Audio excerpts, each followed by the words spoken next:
Assalamu alaikum, strong believers. This is Malik Pai, and today we'll be talking about basically the five pillars of Islam. We hear about it all the time.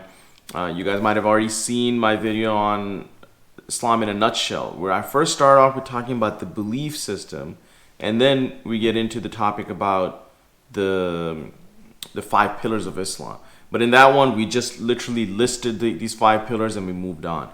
In this video, we'll be getting a little bit more detail into it. Each of these pillars requires a topic or a whole course on its own. But in this one, we'll be getting into these five pillars and also getting a little bit more information than my Islam in a nutshell video. So stay tuned. And if this is the first time you're here, hit the subscribe button and don't forget to hit the bell icon so you get notification as new videos come out.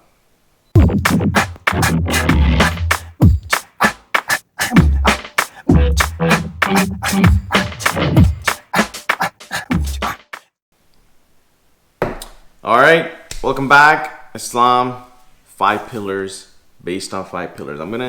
Sometimes you might be wondering who came up with this list. A lot of times we do come up with our own list, which might not be in the Quran or the Sunnah, but it just helps us understand Islam better. But in this case, this is literally a hadith, a saying of the Prophet Muhammad, peace and blessing be upon him, and this is what he said. I'm going to read it exactly word to word, of course, in English translation. That Prophet Muhammad said that the Islam is built upon five: the testimony that there is no God but Allah, which in Arabic is Shahadah, and Muhammad is the messenger of Allah, sallallahu alaihi wasallam. Establishing regular prayer, which is salah, and paying zakah or charity, but it's a specific type of charity, which I'll get a little bit more detail into, and Hajj, which is pilgrimage, and fasting in Ramadan. Very straightforward, very simple. This is how we know what those five pillars are. But now let's get a little bit more detail into it. First of all, Shahadah. So if you haven't already watched the video on the Iman, right, the belief system, make sure you watch that. And then once you have that belief system, I'm not going to get into what those beliefs are, but the six pillars of Iman that we've already talked about, you have that belief. Now it shouldn't just stay in your heart. You got to testify. You got to say it with your tongue. You got to let other people know. It's kind of like myself. I actually came from Canada to US, got my green card, and then when I got my citizenship, it wasn't just like, here you go, you have done your 5 years in the country, here's the citizenship. No, it wasn't like that at all. You had to go to downtown where all these other immigrants were there, right, from all over the world who were supposed to get their citizenship. And what did they have to do? They have to take basically a testimony of citizenship, right? They had to take their oath. And that actually said, I'm going to be loyal to this country, blah, blah, blah, get my citizenship. This is how the citizenship works in most of the countries. You have to take an oath. And in this case, Islam is a way of life. And you have to take an oath when you're entering into Islam, and which is called Shahadah, the testimony of faith. And what is that? What are the exact words? It says, I bear witness, I testify, Ashhadu an la ilaha illallah, that there is no God but Allah. So I'm going to stop right there before we continue on with the rest of the testimony of faith, that anything that we do, if you really want to solidify it, first you have to negate it and then affirm it. What do I mean by that? Look at the statement of Shahadah, where you have I bear witness that there's no deity. Deity, complicated word in English, but it basically means any object or being that you worship. So of course an idol could be a deity, and for some people Jesus is deity, and then for some people sun could be deity, right? So there's no deity, or there's no being worthy of worship. So first you're negating everything. There's no God whatsoever. But of course you have to have something, and that's where illa Allah. Illa means except Allah, of course, the God that the heavens and the creator of the heavens and the earth. Allah, the God that Muslims worship. So La ilaha illallah. There's no God. That's the negation. Illallah. And you are affirming that there's only Allah is the only one who's worthy of worship. Once you're done that, then you have to, okay, now how do you know how do you worship Allah, right?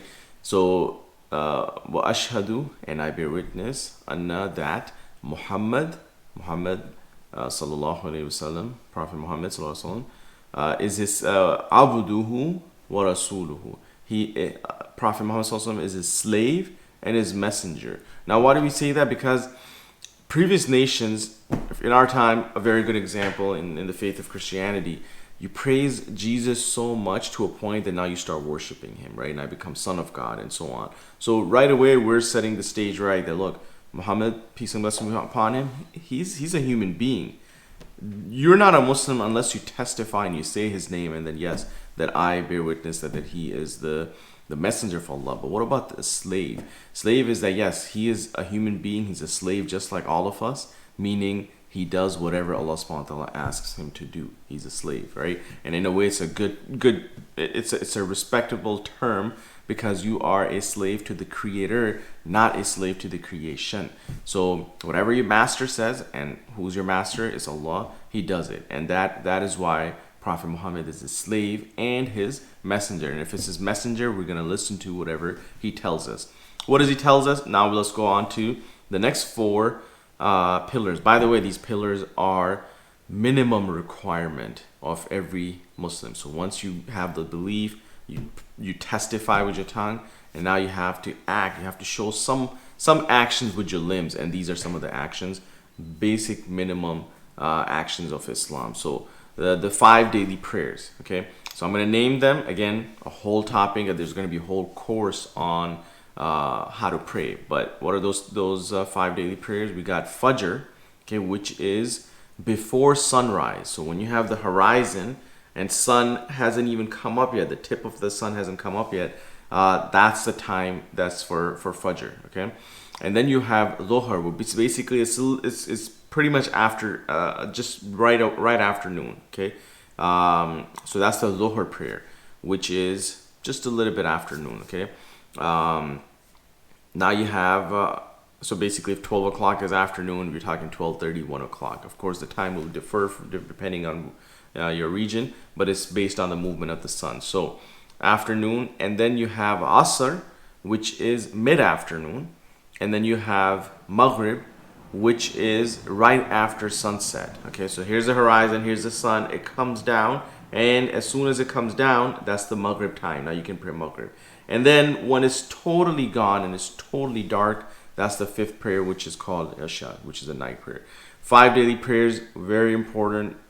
Not going to get into the benefits and the virtues of the prayer, because that's a whole topic on its own, but you need to remember that these are the 5 daily prayers. So now we have covered 2 of the pillars of Islam.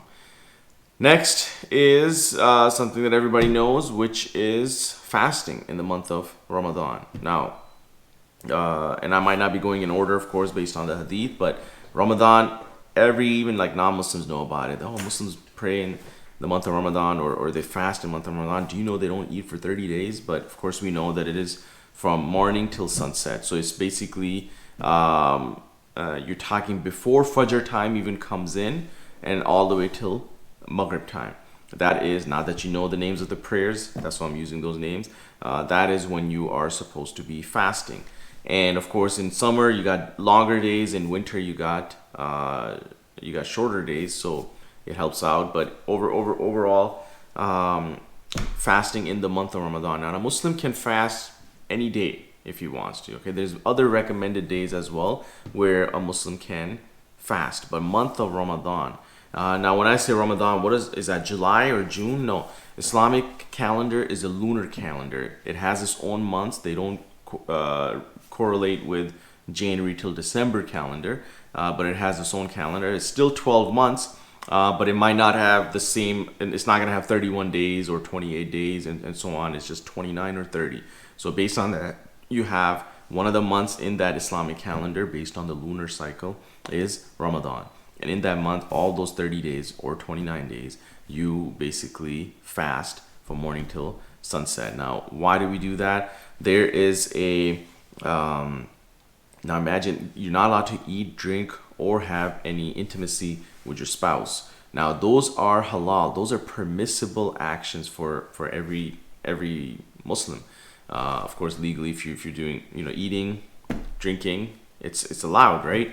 But you are basically making them impermissible upon you for a certain part of the day, and that teaches you patience and which is super important in your life. If you're not patient, you're not going to be able to survive. So it's basically a boot camp in once a year for all the Muslims to really get closer to Allah. It's the month of Quran because that is when Quran was revealed to Allah subhanahu wa ta'ala, to Prophet Muhammad sallallahu alaihi wasallam from Allah, and that's the month of the Quran. So Muslims just kind of stop with a lot of their extra activities, and then they concentrate on worshiping Allah, connecting with Allah through Quran, and of course fasting, which teaches you patience. Of course, there's a lot of benefits, a whole video on that. So Shahadah, prayer, 5 daily prayers, and then you have Ramadan, fasting in the month of Ramadan. Let's talk about Zakah. Zakah a lot of times can be categorized or translated as charity, but that is not the case because now there is one thing that you need to know is that who this sadaqah or this charity zakah is for. Zakah literally means to purify, right? So you are purifying what? You're purifying your wealth.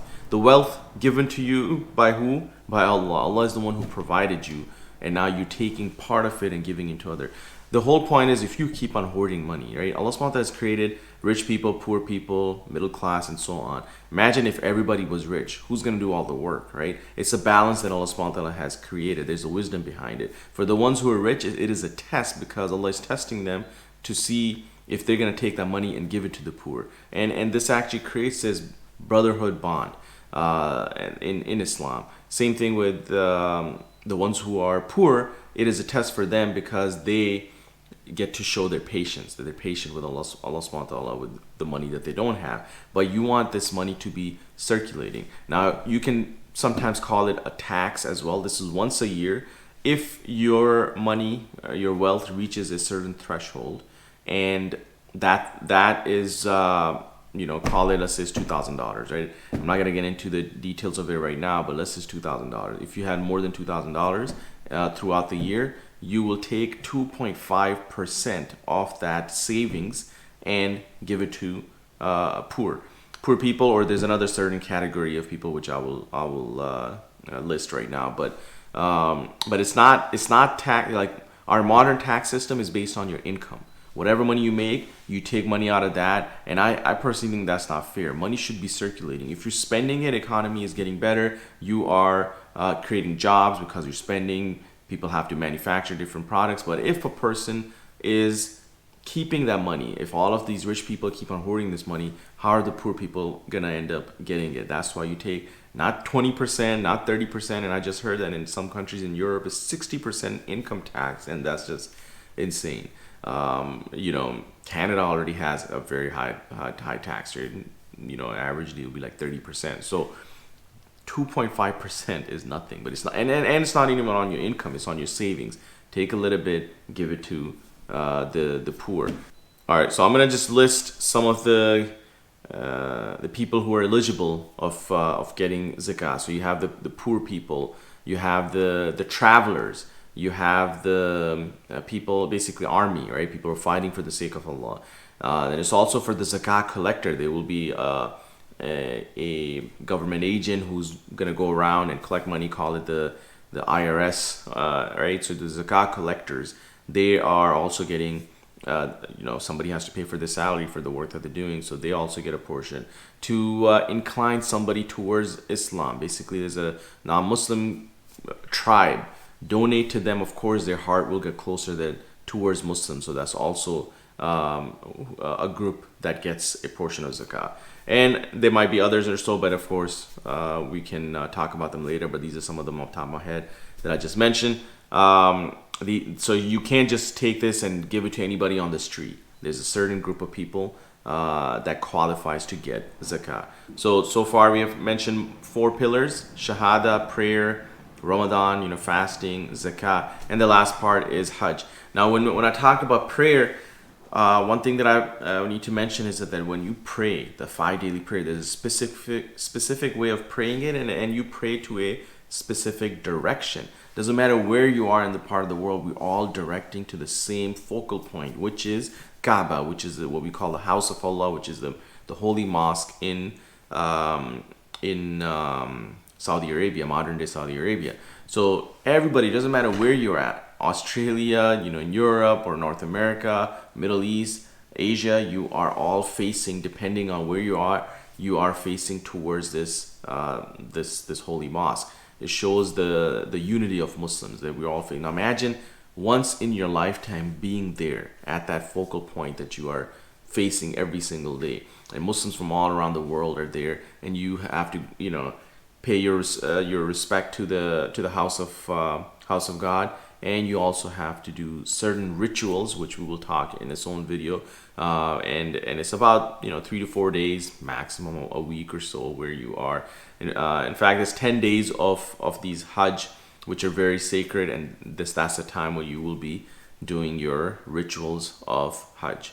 So those are the basic 5 pillars of Islam. Of course, in future we will be talking about each of these in detail, and most likely there will be multiple videos on each of these topics. So with that, inshallah, Malik Bhai signing out. Stay strong, and we'll see you next time. Assalamu alaikum.